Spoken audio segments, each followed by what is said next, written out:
মেহমানদারি করা, আল্লাহ রাস্তায় খরচ করা, এটা নবীদের গুণ, নবীদের সুন্নাত। এই জমিনে যত নবী রাসূলগণ ছিলেন, সব নবী রাসূলগণের বিশেষ একটা সুন্নাত ছিলেন, তারা মেহমানদারি করতেন। সুবহানাল্লাহ। কি করতেন?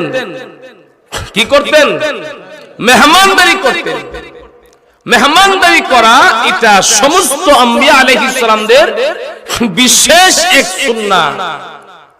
তারা মেহমানদারি করতেন, এটা মেহমানদারি করতে খুব পছন্দ করতেন তারা। মেহমান আর কেউ মেহমান না, কিন্তু আল্লাহ রাব্বুল আলামিন বলেন না না না, মেহমান শুধু আত্মীয়তাই হয় না।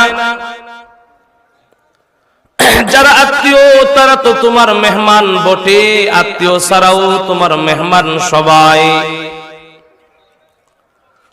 রাস্তা দিয়া যাইতেছে মুসাফির, ক্ষুধার্ত, তারে আইনা খানা খাওয়াও, এটাও তোমার মেহমান। তোমার আশপাশি তোমার ভাই না খায়াছে, তারে আইনা খানা খাওয়াও, সেও তোমার মেহমান। ক্ষুধার্ত ভিক্ষুক তোমার দরজায় এসে ভিক্ষা চাইছে,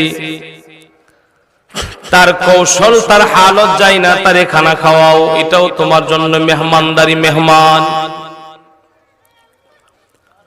পয়গম্বর ইব্রাহিম আলাইহিস সালাম,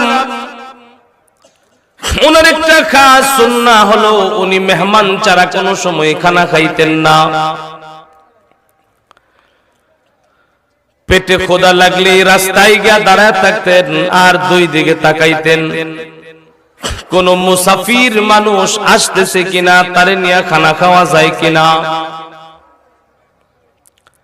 মেহমান পাইলেই গিয়া খানা খাইতেন, মেহমান না পাইলে উপবাস থাকতেন, পরের বেলা মেহমান তালাশ করতেন। আল্লাহু আকবার। এটা ইব্রাহিম আলাইহিস সালামের সুন্নাহ। উনি হলেন আমাদের জাতির পিতা, আমাদের মুসলিম জাতির পিতা হলেন ইব্রাহিম আলাইহিস সালাতু ওয়াস সালাম। বানিয়েছেন কে? আরো জোরে বলেন কে? মিল্লাতা আবিকুম ইব্রাহিম